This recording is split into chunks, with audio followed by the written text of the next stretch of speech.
What's up, everyone? Welcome back to another episode of the Soulful Hunter podcast. Before we begin, I want to call upon all you men out there and ask you if you're looking for ways to go deeper in your life, find personal empowerment, emotional freedom, and redefine the legacy that you'll leave. If you're interested in that, then listen up. It's time to check out the Vulnerable Heroes Men's Retreat Weekends. Their VH2 class of guys has 6 spots open and available, and in those retreat weekends, you're going to expect two 4-day retreats, 90 days apart, located in the Cascade Mountains, 2 hours outside of Seattle. With that, you're going to get small group coaching, exercises, personal growth sessions, and storytelling. All is included in lodging, food, and activities such as fishing, hiking, games, and much, much more. Development of a personal legacy plan that you get to take with you, as well as weekly group accountability check ins and monthly coaching with trainer and coach Lucas Mack. So, along with all of that, you also become a member and get membership to the private Vulnerable Hero Legacy community. If any of this sounds pretty interesting for all of you out there, go check it out. For more information, go to www.lucasmack.com/retreats to find out more about the Vulnerable Heroes, and so that you can become your own vulnerable hero.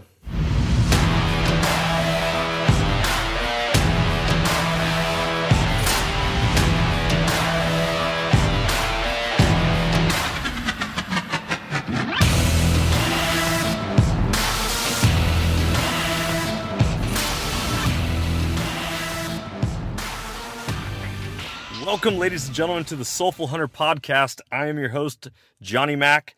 Through this podcast, I am on a mission to transform lives through primal adventure and to spread my mission of mentorship is conservation.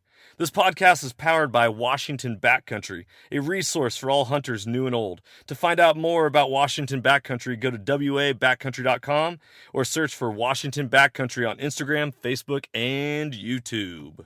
All right, ladies and gentlemen, welcome to episode 4 of the Soulful Hunter podcast. I'm your host, Johnny Mack. Today, we are talking to a buddy of mine who I just met this year. His name's Tucker Stine. He's from California, and he is a non-hunter. But hopefully, through this podcast and through talking with him and building a friendship and relationship with him, we're going to persuade him into joining us on our adventure of primal adventure. So first off, welcome to the show, Tucker. Go ahead and introduce yourself. Thanks for having me, Johnny. Pleasure to be here. And yes, I am a future hunter convert. We'll call myself a convert. I love it. So what do you do down in San Diego? I am as native as they come to San Diego, so 40 plus years down here. I love being by the beach, by the ocean. I've never lived landlocked, so if that gives you any idea of the kind of lifestyle we live down here. But my whole background has always been marketing communications, brand management. So advertising industry, all sorts of communications, media, anything related to marketing, advertising. That's what I've been doing the last 25 years. Well, that's awesome. So part of our story that we're going to share is how I have been trying to build my platform and mission of Washington Backcountry, but also launching the Soulful Hunter podcast, and about how I've really come to realize that mentorship is conservation, but also hunting has the power to transform your lives through that primal adventure.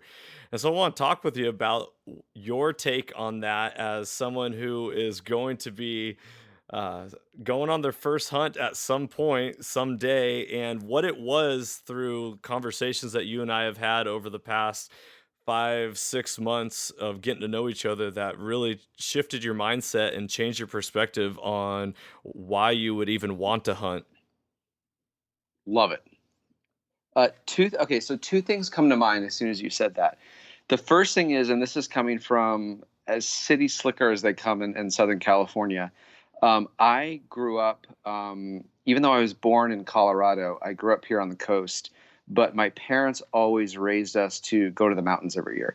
So I did have an affinity for the mountains, but the hunting aspect actually never crossed my mind. So when we think about mountains, we think more of skiing, hiking, horseback riding, that sort of thing. But hunting never came across our minds. And part of that, I think, is because my My dad was never a hunter. Grandparents were never hunters, et cetera, et cetera.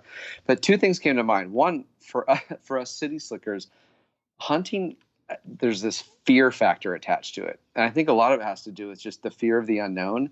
And I grew up in Boy Scouts, shooting black powder rifles, 22s, but I never ever felt comfortable, or I always felt fearful of actually doing that with hunting animals.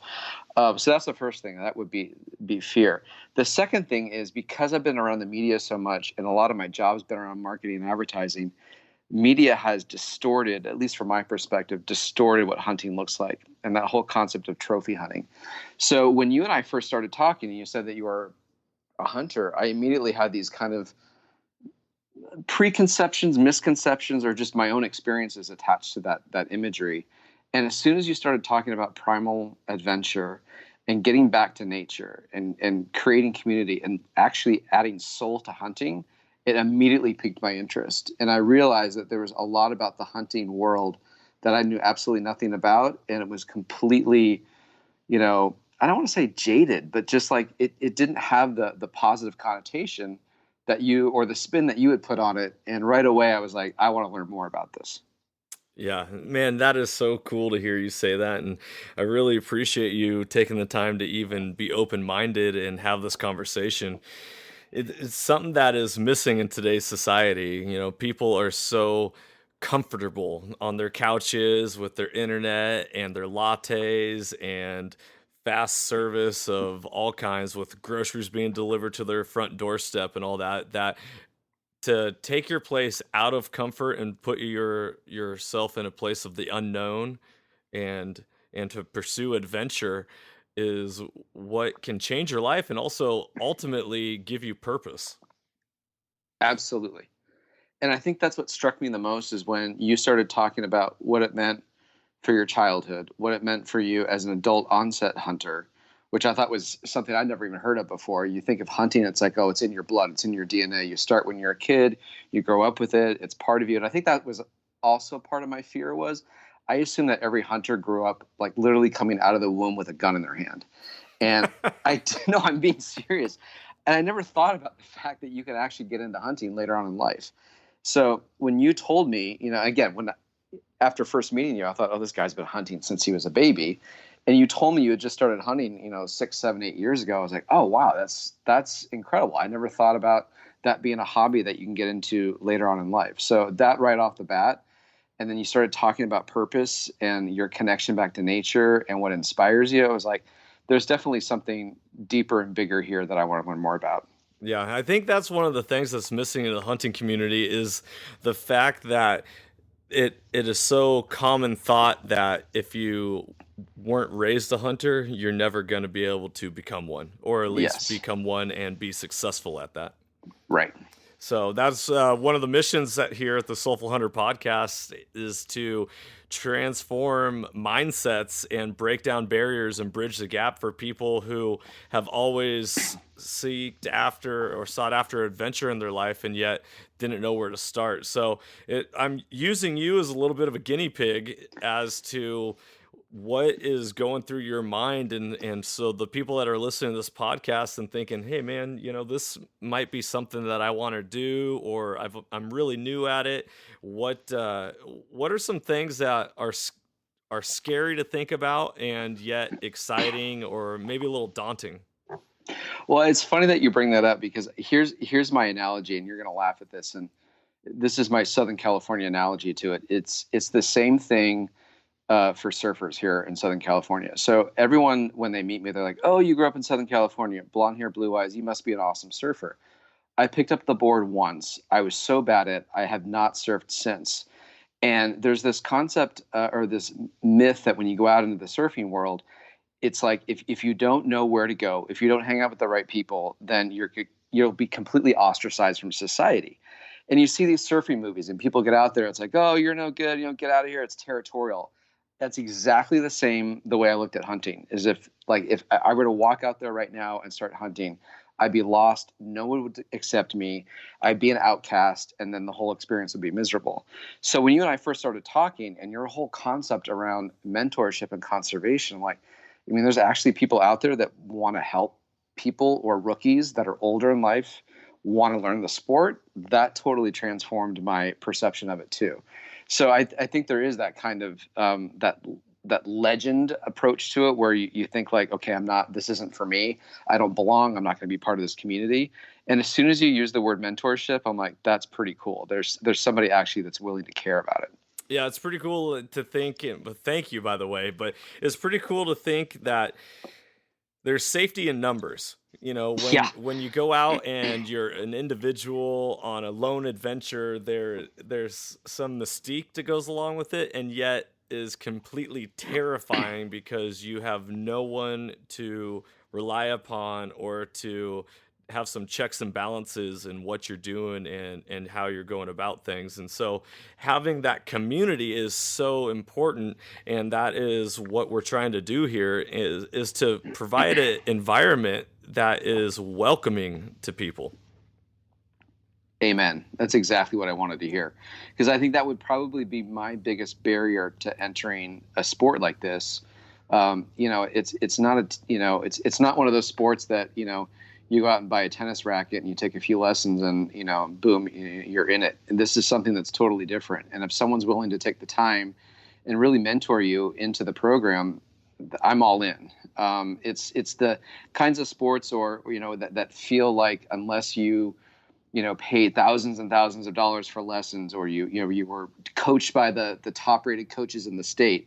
It's like one of those things that, you would never want to touch. But this is one of those things where it combines nature, which I love, which I don't get enough of because, I'm a father of two and, working and et cetera.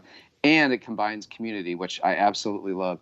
And it combines something that's totally adventurous, which as a 40-plus-year-old dad, male, who's constantly searching for something new, that completely sparked an interest for me. Right, gives you a little something besides just having to drive a Harley.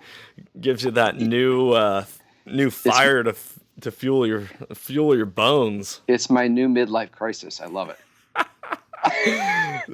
What did you do when you had a midlife crisis? I picked up hunting. Yeah, I picked up a rifle, I picked up a bow, and I went towards the mountains to find myself. Exactly. Sign me So up. that is so cool. So you used to grow up in the wilderness and the mountains and being a part of that. What do you think about getting your hands dirty and actually taking the life of an animal? Baby steps, Johnny. Baby steps. It's it's one of those things where I actually listened to your second episode when you were talking with Tony, and it wasn't until hearing even from Tony's perspective of gutting and skinning, and it's like I hadn't even thought about those elements, right? When you think, I don't think until you've experienced it, the only thing you think about is loading the gun, taking aim, and shooting, and it's like okay, you're done. It's like, well, no, that's just the first part of it. That's where it starts. Yep. And I never thought about, okay, take the process all the way to the end. It's like, okay, well, you just shot the animal. What are you going to do with it? So Right. that's the whole fear of the unknown, John. When that's the stuff that I know nothing about, but I'm totally willing to learn. And yeah, I almost think now as I think about it, that's even more fearful to me than the shot itself. Yeah, I think you're not alone in that. That is one of the struggles is like, all right, I got this animal down. Now what? And you're definitely not alone. I know I had those thoughts when I was just starting out. So that one of the things I want to talk with you about is the legacy in which by you starting something new later on in life is now going to be something new that you're going to be able to pass towards your children if that's something that they want to pursue. So tell me what your thoughts are on legacy. I love that word. It's definitely something, especially the moment you become a father, your entire outlook on life changes. And I don't think that concept of legacy really enters the picture until you're holding the life of somebody else that you realize you're responsible for. So the concept of legacy excites me, and I think I've got a 14-year-old son and 11-year-old daughter now, especially with the son. Thinking about, okay, what did I grow up with And, what did I love about my childhood? What would I change? And now that I'm a father, it's like, okay, looking at the same thing. I got a 14-year-old son. What inspires him? What are the things that we like to do together? And what can I do to, nurture him into something that he wants to do? And I'm always looking for things to connect us. And, I was raised in a very different generation. It was the very beginning of Nintendo, Atari, like, video games were a luxury, and now they're a commodity. And I think about the technology of today and raising a kid these days, and some of that connection to nature and some of that connection to what you call primal adventure, which I think is another reason why I love that concept so much, is our teenagers and our kids are just completely distracted by things that don't even excite me. And what concerns me about when you talk about legacy and the impact that you have on your own kids and the people around you is, are we getting completely disconnected through this technology era? And I love the idea that hunting strips away all of that most of the technology as we appear, in terms of texting and video games and all that kind Hmm. of stuff. Right. And it becomes the video game of life, like getting out there and actually doing the things that I remember doing as a kid. And that excites me. So when we think about legacy, for me, it's what are the things that I can reconnect with my own kids, my own family, that I can bring them up in so that we stay connected on a level that you can't with a lot of the technology that's out there today. So that's what excites me about the legacy concept, and starting new traditions, not just carrying on things that I did with my own father, but what are the things that my kids like to do that could be totally different, or I introduce them something that's totally different that gets them excited. Because sometimes when you talk about, oh, I used to do this with my dad, the first thing that goes through their head is, oh, it's not unique, or it's not special for them. Yeah, So it's one of the things, antiquated. it's antiquated. You're right. So one of the things I like about the concept of legacy is, what can you start that's new that you get to experience with your own kids that's different. So that was the other thing that kind of excited me, is this something that I could now pass on to my son, as something that I didn't have as a kid, but maybe we can start it. Yeah, family traditions is a really interesting topic, and I know with my own family, I've been this June will be 6 years of marriage, and my oldest boy is 4.5. And I remember, when my oldest was born, it was like, all right, what type of traditions do we want to start for holidays for Hmm. our family? Which is, completely different thoughts of how things used to be, of like, well, we've been doing this for years and it's always been like this. It's like, well, wait a minute, this is our family, and what do I want to pass down? But with that, I also had a buddy of mine who I was teaching with a few years ago, and one of his things that he'd like to do with his children is to go through a process of learning something brand new for both of them and to share it at the exact same time. Mm. And he said that was a moment that really shifted the dynamic between the relationship of father and son. And it doesn't just have to be father and son, mother son, father daughter, all of that. But the concept is that there's so often is that parents are the superior, the children are Authority. the Yep. authority, yeah. Yep. The authority, and then you have the children that are just listening and waiting. But to go head first and get your hands dirty with your child and learning a process and being able to share that experience with them is only going to make that bond stronger. I love that concept, because I think about family traditions and what I did with my own father. And there was Indian guides. Well, I tried the Indian guides. It was okay, but it wasn't exactly what my son wanted. We talked about camping. It was okay, but it wasn't exactly our favorite. So I think one of the things that is, and I love the idea that it's something that we learn together.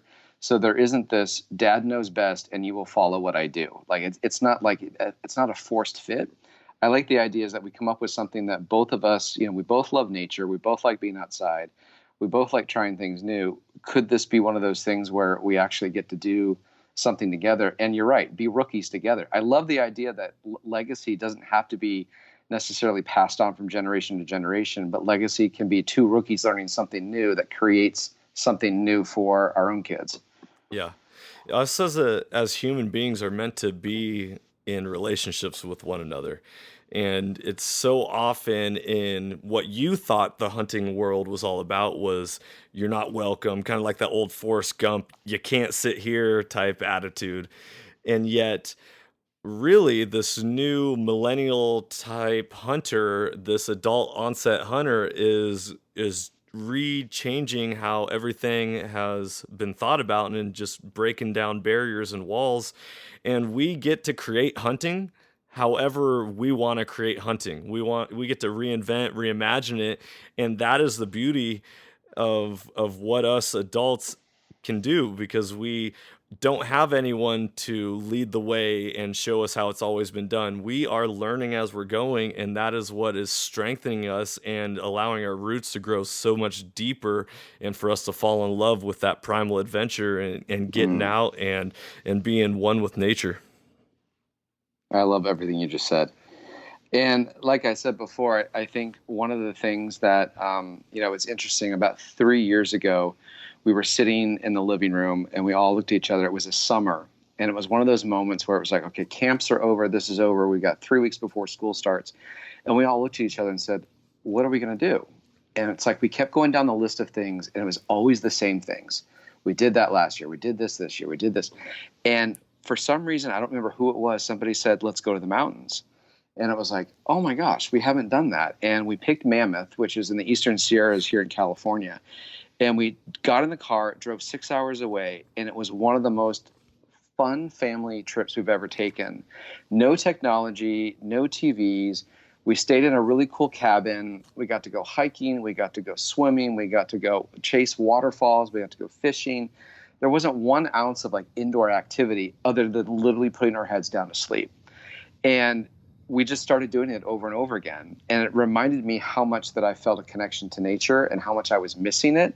And being able to see my kids in that environment and watching them get excited over things that I didn't even think they were excited about was like falling in love with childhood all over again. It was like bringing that inner child that I had missed for so long. And I didn't even know it was there. So I love the idea that, we can, express ourselves in nature. We can express ourselves through activity. We can express ourselves outside of being confined to our house. And I'm excited to see where some of these adventures take. And that's exactly why you and I are talking right now. Is I just think there's something really cool about starting something, A, that's fearful, but 2, sounds incredibly exciting, that I'm pumped for. Yeah, the fear is what will really make or break you. But if you can get over that fear, it's only gonna fuel your fire and make you stronger and help you on your journey. And it's really cool to hear that you're willing and open to take this and run with it and see where it leads you. And obviously for you to be able to have the potential to pass it to your children as well. Well, and I'm glad you said that. But here's the other thing that is, Johnny, had I not met you and had I not known that there was an opportunity for that mentoring type of environment, or a way in, so to speak, I never, ever would have put hunting on my bucket list.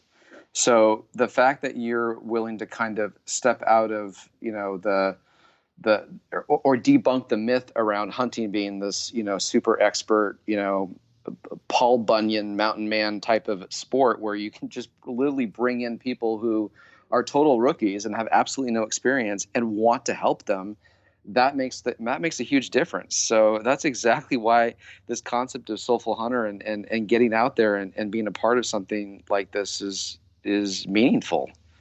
Oh man, I appreciate that. It's too often in life that if we don't have help, or if we don't have success, or we don't have help in finding success, we give up. And being a school teacher, Yep. you learn so often that if a child doesn't get success, however you measure that success in the first couple tries, they're going to end up giving up and never returning back to that as something that they're going to enjoy, specifically in physical education, which is what I teach. But apply that to life. So when you were in your marketing job, did you not have someone come along and kind of show you the ropes of how to do things the right way? I did. And that you bring up a good point, and anything that you feel passionate about, you'll go to any end to figure out a way to make it work. And it's usually the people that, you model your own behavior after, or you see something in them, or It's like, I want what they have, and you model yourself or you go after what they have, and that creates a great mentoring program. And you're right, and you don't get that in every industry, or sometimes it's hard to find those people. But when you do, you latch on, and that's what kind of creates your roadmap. It's really interesting. You just brought this to my mind, but the whole concept of you saying that you're fearful to try things, and yet you are really thankful for the opportunity of someone to be able to mentor you or be there, or there's a community of people that want to help you. And in the Bible, it talks about in the multitude of counselors, there is safety. And so it just kind of connects the dots for me right now. The concept of when you have these other people to go to for mentorship, it allows fear to dissipate and allows Yes. that safety feeling to come in. And all of a sudden, you're just like, okay, I can do this. Yeah, it's funny that you bring that up, because it's when you think about hunting, it's also one of those things. Okay, you're involving weapons, and there's automatically that fear of, okay, this is something that's totally out of my comfort zone. But you're right, when you eliminate or you mitigate some of that fear, some of those natural inclinations to want to not do something kind of dissipate, and you actually get more excited about them because that fear goes away. So, and that all comes, that whole concept of mentorship creates that lessening of the fear, which is great. Yeah. So let's get into a little bit more of the hunting side of things. You know that my first big game animal I shot was a black bear. The bear. The bear, the story, it's gonna be coming out to a lot of the world here pretty soon. But the black bear, you being someone who's never hunted before, what game do you want to chase? What animal is it that you think really speaks to your soul and you want to pursue as like, okay, that's what I want to tackle first? Well, it's funny that you bring that up, because we talk about fear and safety and so forth. The first thing that comes to my mind is, okay, well, go the route that's the path of least resistance, and that would be like fowl or ducks or birds. It's like, okay, you're not going to get attacked by a bird, right? So go for the bird. But then I think in myself, well, okay, you can start with the bird, and then I think, well, path of least resistance, that's a pretty small animal. So that's probably going to be a pretty small target to hit. And then I think, okay, go big. You can go elk or moose or bear. It's like, well, maybe you might be able to shoot that because it's a lot bigger. But then all of a sudden, that whole idea of fear comes in. You're like, oh, wait a minute, that creates a whole other level. So to be brutally honest, John, I'm just excited about the experience. I would actually, lean towards, okay, ask my mentor, what do you think would create the best rookie hunting experience? And I would go from there. So I don't really have an aspiration for a particular type of animal. I would just want to go in knowing that I would want to have an experience that makes me excited about it, so that I want to keep coming back. Man, that is a great perspective. And for any rookie hunters out there that are hearing this for the very first time, I want you to think about what it is that you want to pursue. And is it for you more importantly to harvest an animal, or is it more importantly for you to go on an adventure and really try something brand new? Because whatever that is, feel free to reach out to us. We can help direct traffic and where you can go. But a lot of that's also going to be derived upon what state and region and weapon are you going to be choosing as well. So if you had to choose, Tucker, between going up into the woods of the mountains, high up, backpacking in and hunting and carrying everything that you have to get you through a week on your back, or camping at a campsite, having your truck there and going from a hunt, what one do you think you'd prefer? Is there such thing as helicopter hunting? Yeah, in Texas, you can shoot hogs from a helicopter. Oh my gosh. I think part of what, now this is again coming from someone who's, my only experience in the great outdoors that way would be from a camping perspective. I like the idea that there's an opportunity to create the experience around not just the hunting, but also the camping and or something that's, so it's not uber treacherous or it's all about the hunt. So, I mean, and this is from a rookie perspective, is I'd like to see more of a well-rounded thing, so I get, familiar with it and get comfortable with it. Hmm. So I like the idea of convenience at first, because I think sometimes the convenience and getting to know the ropes and getting a little more comfortable also mitigates some of that fear. I think going too big too quick for me would be a little daunting. Yeah. I don't know Well, if if that makes it sense. makes complete sense. I attribute it a lot to working out in a weight room. If you're Yes. trying to hit a lot of heavy weight and you haven't ever worked out before, you might be hurting yourself. But at the same time, if you don't actually try to stretch yourself and push yourself, you're not going to truly get the results that you're looking for. Lower weight, more reps. However that equates to hunting, figure it out. Well, and that's what's beautiful about it, is that it's so unique to each individual that, some people, for example, I've never waterfowl hunted. So ducks, geese, all that, never hunted after them, but it's something that I want to, and yet there's people that's all they want to do, and they could care Yeah, less about the big game. So this is where hunting is such a broad umbrella, and there's all these different facets and avenues that you can find passion for and find your own primal adventure through. absolutely. So, man, this is a great conversation. I'm really looking forward to continuing this. And ladies and gentlemen, those of you who do not know, Tucker is going to be an adult onset hunter here pretty soon. We're going to invite him up to the state of Washington, and we're going to take him out, and we'll have him on this podcast multiple times to share his experience and his stories and his perspective to go along with it.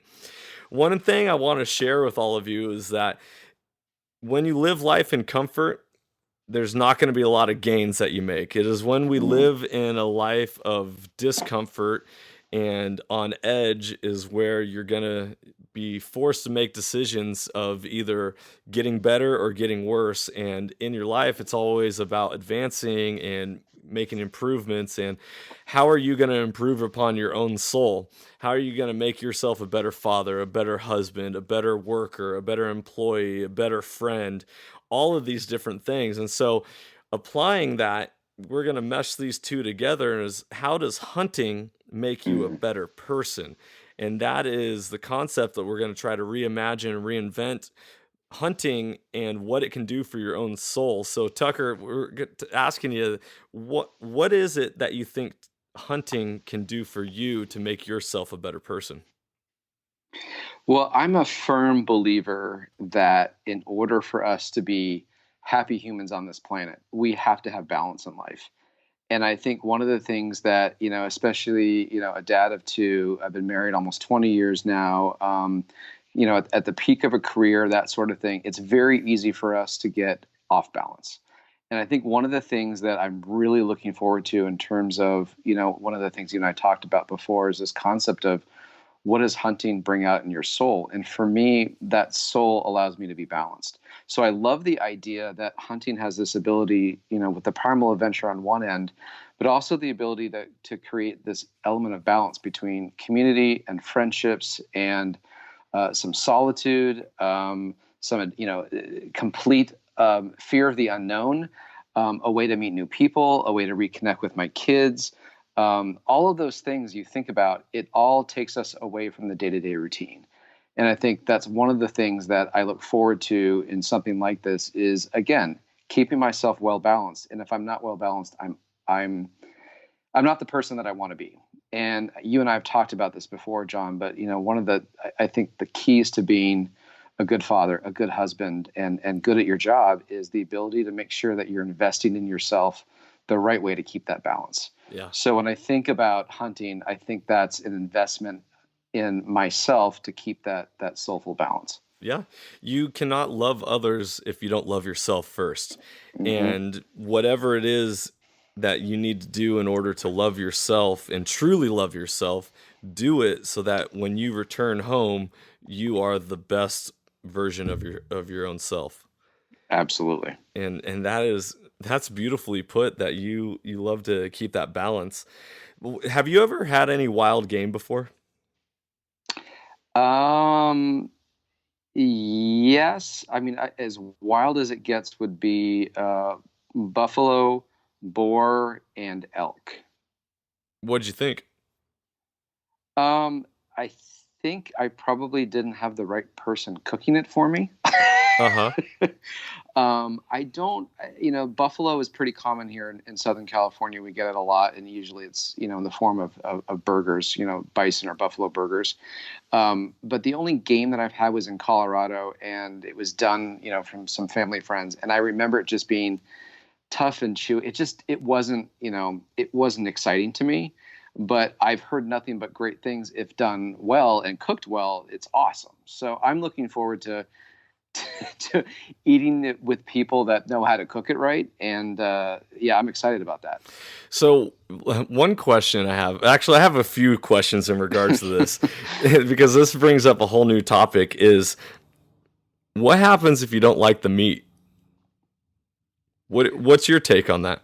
My take is there's always going to be someone in need of food or provisions. So if I don't like it, that probably means somebody else will. Yeah. So I think one of the things you and I have talked about too, and I think another thing that from my perspective, being that city slicker, is hunting also gets a bad rap, because that idea of hunting, the trophy hunting, no one ever uses the meat, and I think that there's something to be said about the hunting that you're engaging in. And I don't know all the terminology. This is where I have to learn it, but it's really the full provision and providing for the family, and using the whole carcass and the whole animal. So I'm not used to that, and it's unfamiliar to me. But I know that if I don't particularly like something, then I know somebody else will be able to take advantage of that. Yeah. One of the things that people talk about quite often, and I actually mentioned this on the last episode, was that like Africa, people are so against hunting in Africa. It's like, man, how could you ever shoot these animals that we see in a zoo? And yet over there, it's commonplace to see these animals and have them be shot and killed and eaten. I actually have a student from Africa in one of my classes, and I asked him if he ever had any wild game, and he said, yeah, zebra and cheetah was a regular occurrence in his meal. And yet Hmm. I look at that and I'm like, man, I'm not sure if I would do that. But yet at the same time, I would, because that would be common, you Right. know. So, and that's where people people will quick to judge, but Well, and we get fearful of what we don't understand, and it's very easy to judge. And if you don't understand it, you don't understand the meaning and what it does. And yeah, it's very easy for us to quick to judge, and that's what the media has been doing, especially with the hunting industry. And that's why I like what you're doing too, John, is that you're taking that stigma away from what hunting is in the media, and really bringing it back to what it was meant to be thousands and thousands of years ago. yeah, just man versus nature versus yourself. And we're all made up of energy, and it's just a transfer of energy, just like money going from one hand to another, the Yep. circle of life. And death brings life, and it just transfers from one to the next, and it's just a part of life. It's what it is. Mm-hmm. Yeah. So now, through conversating with you, I came to learn that your father actually used to manage the Tejon Ranch in Yeah. California. Yeah. So my dad's background is real estate development, and has been for years and years and years, until he retired a few years ago. But Tejon Ranch, which is one of the largest, working ranches, it's in the states. It's 275,000 acres, so it's the size of Rhode Island, and it sits right in the southern part of the Central Valley of California. And they hired and brought him on board because they wanted to kind of really diversify their portfolio and create some real estate investments on the property. And one of their core pillars is hunting, and opening up the ranch to some of the best game hunting in the Southwest. And so you talk about putting a fish out of water. I mean, he was grown and being raised to go up to the mountains and camp and do all that kind of fun stuff, but never actually having hunted himself.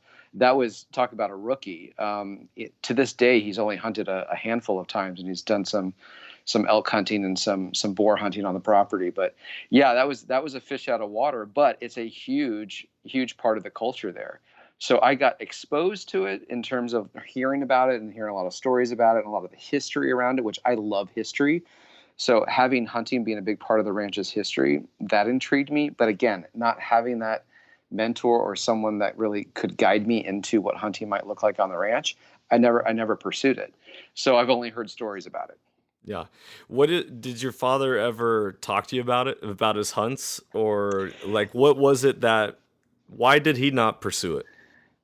I think, you know, I would have to ask him again, but the more I think about it, he went on a couple of guided hikes, and it was because they were bringing in some investors to look at the property, and he went out with some of the top hunting guides and so forth, and experienced it. But he wasn't there for himself or for his own experience. His experience really was there to entertain investors. So for him, it was never an experience that really felt authentically to him. So I think he would argue that if he would go back and do it again, it would be like, can somebody actually show me how to do this? So I remember him specifically coming back and saying, I'm not sure that I could ever do that again because I've had no lessons in it. He doesn't even know the right terminology, but it was something that really excited him, and he was the guy that wore the cowboy hats and the cowboy boots and the big belt buckle, and, played the part of the CEO of a ranch. But, the back end of that was he had no hunting experience, no horseback riding experience that much. And he was the city slicker cowboy from Southern California that was operating a ranch. So I think there was a big part of him and he was there for almost 20 years. There's a big part of him, I think, that left wishing he had more. But I don't think he had the right mentors or the right people to guide him through that process. Now, is that you really think that's what kept him from diving in was the mentors and the teaching and the learning process? Well, and the reason why I say that, John, is because the ranch, even though it was 275,000 acres, it was very small with employees. So there's very few opportunities for him to actually get a lot of guidance. Yeah. So, I'm projecting that. I'm making some assumptions, but I do know it was definitely out of his comfort zone because we laughed a lot about it. So, because he always referred to him as, what's the actor that was in City Slickers? I can't even think of his name, but he was that guy that, he looked the part, but clearly couldn't play the part. And so he was definitely uncomfortable, but he said it was a lot of fun. But he wished he had more time to do it. Billy Crystal, I'm pretty sure is who you're thinking Crystal, of. Thank you. I could not. I see his. I'm like, okay. I can see him in When Harry Met Sally, but what the heck is his name? That's right. him, Billy Crystal. Oh man, that's cool. Yeah, one of the things that is interesting about hunting specifically, so you'll learn this when you dive into it, and also you get the opportunity to teach your son, is hunting seasons are so short. You wait an entire calendar year to the potential of you being able to go out in the woods or the wilderness for maybe a week, maybe 4 days, maybe it's just a weekend, and you put all this time and effort and energy into this one short moment. And that is also what can make it so special, because you get out of it what you put in. And if you don't actually put in a lot of effort, you're not going to have a lot of success. And success, whether it's in harvesting an animal or just you knowing what you're doing.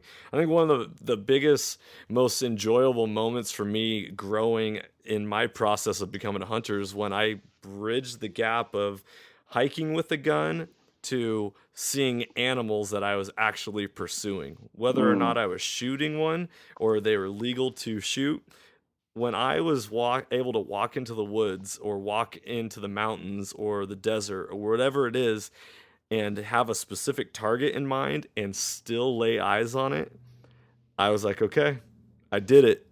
I'm accomplishing something. I am improving. I'm getting those gains. And it made, even for that one weekend out of an entire calendar year, it made it worth it. It was like, okay, I know what I'm doing. Next year is going to be my moment. Right. You bring up an interesting point, John. I hadn't thought about this. One of the things we were just talking about my dad and some barriers to pursuing hunting. California in particular, especially Southern California, the big word is accessibility. So it is difficult when you're in Southern California to get to a place where you can actually legally hunt.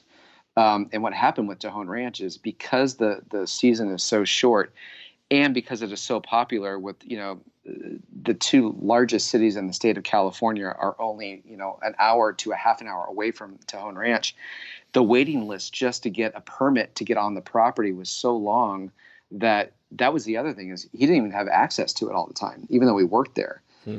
Because of the laws in California. And that's the other thing that we face here in this state, is the laws are different. So when you talk about, I remember being up there just recently up in the Seattle area and being able to get into the mountains within an hour. We don't have that accessibility here. We have to go, hundreds and hundreds of miles for us to get to a point where we can actually have true big game hunting. So I think when you think about it from our perspective, or my perspective, is accessibility has probably kept me from hunting too, because for me to get to a place that allows me to hunt is, that's not just a weekend. You got to take, at least 3 or 4 days out of your week to do it. Yeah.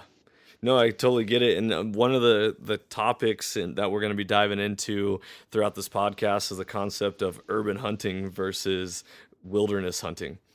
And some people really look down upon it as far as like, how could you shoot our pet, or how could you shoot an animal that is in the city or within city limits? And yet, if that is the adventure for you, or if that's how you're providing meat for your family, or if that is fulfilling your soul, what's wrong with that in comparison to the accessibility of you not being able to get out to national forests or BLM land or DNR or all these other public lands in which you Right. would or potentially could go to? Yeah, because I live 30 minutes north of downtown San Diego, and I usually walk at night. And last night I came across 3 coyotes just on my walk alone, and we have so many coyotes in the area. You'd think we were out in the wilderness, but I see them all the time, but there's nothing we can do about it. So that's a whole nother story. Now, Right. you can take the BB gun and try something, but that would get me in trouble too. Right. Yeah, you gotta be careful in the city limits, especially with today's circumstances and politics of gun control, and everyone has a video camera and taking pictures and It's whatnot. true. What can get on social media. Exactly. So one of the things I wanted to ask you, Tucker, is on your journey of diving into becoming a hunter, is what can Washington backcountry and the Soulful Hunter do for you or offer for you that is going to be something that's super beneficial? That's a great question, John. And one of the things that I love about trying new things, new adventures, connecting with people, is this idea of creating community. And I think one of the things that was really attractive that you and I had been talking about, that it's going to be on the website and so forth, is this idea of a forum. And I think having a place where people like me who have a lot of questions or want to connect with others that may not be familiar with the hunting industry and or are super familiar but are willing to give out advice, there's an opportunity on the website. It's safe, it's protected. I can ask any question. And I feel like I'm already connecting with people and getting to know the industry better, where I don't have to go out and search for the information myself. I actually get to connect with people who are willing to help out. So I think that concept of having a forum on there is fantastic. So I'm looking forward to creating community even before I start hunting. I love it. That's what it's all about here at Soulful Hunter, is building that community. It's one of our main pillars of what we believe in and stand for.